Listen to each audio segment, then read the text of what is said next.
नमस्कार दोस्तों। आज से 2500 साल पहले किसी ऋषि ने कैसे बताए थे परमाणु और अणु के कॉन्सेप्ट।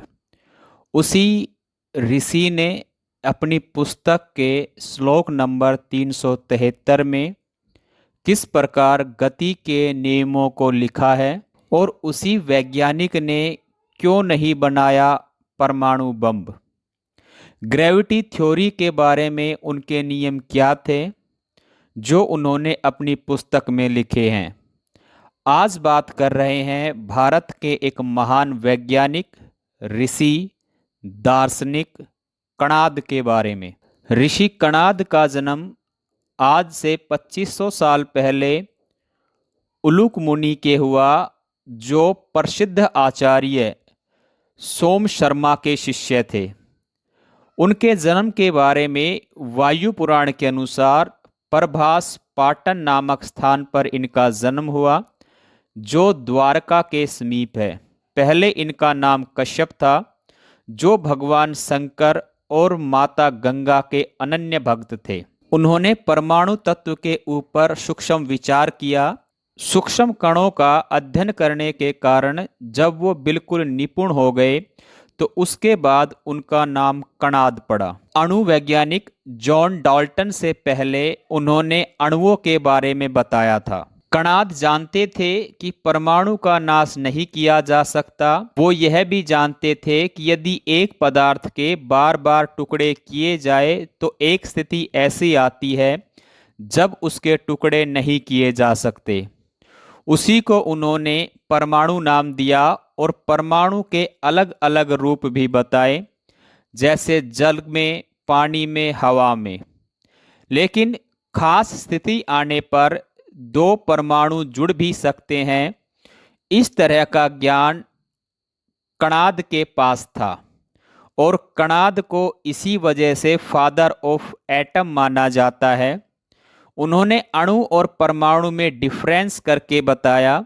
अणु, जब दो परमाणु एक साथ रासायनिक अणुबंधन में बंध जाते हैं तो उनको अणु कहा जाता है। और परमाणु, जब वो टूटते रहते हैं, जिसके टुकड़े नहीं हो सकते, सबसे लास्ट स्टेज जो होती है, उसको उन्होंने परमाणु बताया। अब कहा जाता है कि कणाद ऋषि को इस परमाणु के बारे में ज्ञान कैसे हुआ, उसको लेकर एक बात लिखी गई है। कणाद ऋषि किसी से भिक्षा मांगकर नहीं खाते थे। वो चलते फिरते रास्ते में जो भी कुछ खाने की चीज मिलती थी उसको उठाकर खा लेते थे। जो कुछ बचता था उसको जानवरों को डाल देते थे। एक बार जब वो जा रहे थे तो रास्ते में उनको एक रोटी का टुकड़ा मिला। उन्होंने उस रोटी के टुकड़े को तोड़ना स्टार्ट किया। लगातार जब रोटी के टुकड़े को तोड़ते रहे तो एक स्टेज ऐसी आ गई जब रोटी का एक टुकड़े में से भी टुकड़ा अलग नहीं हो सकता था। इस प्रकार उनको परमाणु के बारे में ज्ञान हुआ और ये सब बातें उन्होंने अपनी पुस्तक में लिखी। महर्षि कणाद का सबसे मेन कंट्रीब्यूशन परमाणु को लेकर है, इसलिए उनको फादर ऑफ एटम कहा जाता है। इसी थ्योरी को 1808 में डाल्टन ने बताया और आज के दिन फादर ऑफ एटम डाल्टन को माना जाता है, क्योंकि उन्होंने इसको अपने नाम पेटेंट करवा लिया था।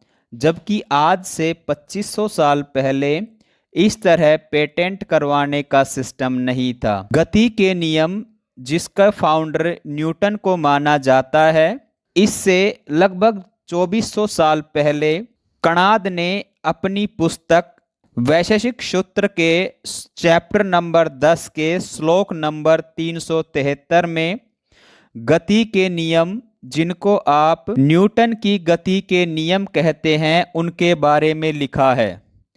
ग्रेविटी थ्योरी, जो न्यूटन से रिलेटेड है, इसके बारे में भी सबसे पहले ऋषि कणाद ने ही लिखा था, जिसमें उन्होंने शक्ति और गति के बीच का संबंध बताया है। एटम बम जो आज पूरी दुनिया बनाने लग रही है, इसके बारे में सबसे पहले ऋषि कणाद को पता था, लेकिन ऋषि कणाद ने कभी एटम बम नहीं बनाया।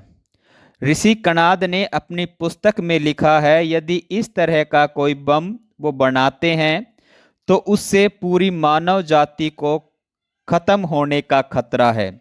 लेकिन ये सब बातें उन्होंने अपनी पुस्तक में लिखी जरूर है। इस महान वैज्ञानिक दार्शनिक ऋषि की मृत्यु कैसे हुई, कब हुई, इसके बारे में हमारे पास आज कोई पुख्ता जानकारी तो नहीं है, लेकिन इनका कंट्रीब्यूशन साइंस में सबसे बड़ा माना जाता है। आपको ऋषि कणाद की जीवनी कैसी लगी, अपनी राय कमेंट बॉक्स में जरूर दें।